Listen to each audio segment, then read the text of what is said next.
Hello, everyone, and welcome from Team Laetus. Team Laetus is made up of myself, Adam Grieve, Constantine Akratides, Chris Walsh, and Malachi Spencer, and the name means colourful in Latin. I'm going to take you through the demo of our app first, and then I'll hand over to Constantine.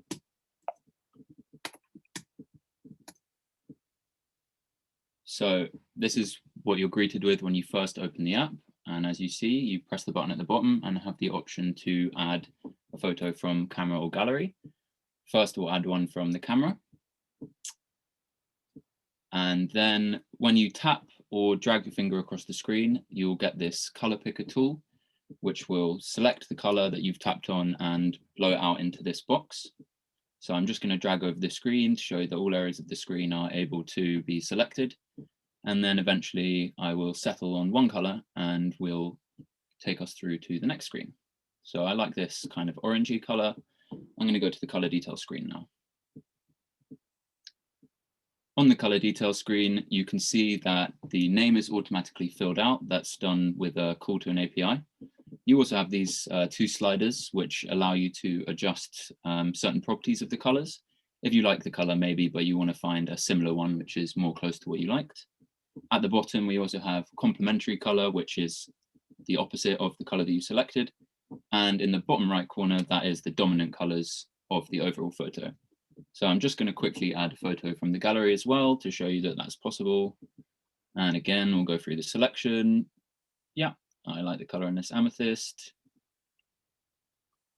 Not quite there, but just let's get it right and go through to the other screen. And you can see that the screen shows as well when the photo is added from the gallery.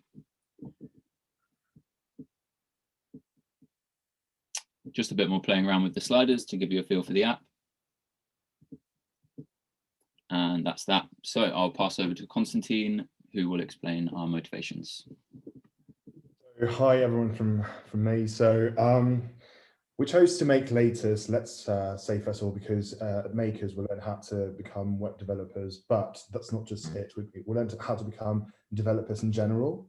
So for that reason, we decided that we might go from web to mobile development because it's really interesting. So we decided to go with Dart and Flutter, the tech stack we actually use, and Chris is going to talk about this later on. So we wanted to try a new process of essentially kind of developing something, because developing in mobile is different to comparing it to developing a web application. So we liked that challenge and we went for it. So the reason we chose that kind of idea essentially was because there is a shortage, let's say, of color pick applications currently on the App Store for all platforms. So it was really essential for graphic designers as well as web developers, probably even for marketing professionals, to actually have access to a color, let's say, palette on your phone. You can actually use wherever you are, whenever you want to, and come up with a description with a name and all the details about a color of interest that you have. Also, we know that in marketing, some things like the colors, they trigger specific psychological, let's say, responses to the client. So that it might be interesting to actually use those colors for that reason. Also, last but not least, we essentially picked the right color using a slider to get similar colors. And we wanted to be able to examine how essentially the user is affected, the viewer is affected by a certain image. And for that reason, we provided you with a palette of dominant colors. So you have all the dominant colors at the bottom right of the application, so you can actually see what's really contained within the image itself. And now I'm going to pass it on to Chris, who's going to talk about Flutter and what we use that technology. Thank you, Constantine. So yeah, we decided to choose Flutter for several reasons, really. So during our planning process, we narrowed down the choices of projects that we liked and had a look at what stacks would be good options for those. So we came across Flutter, which is a open source UI software development kit from Google.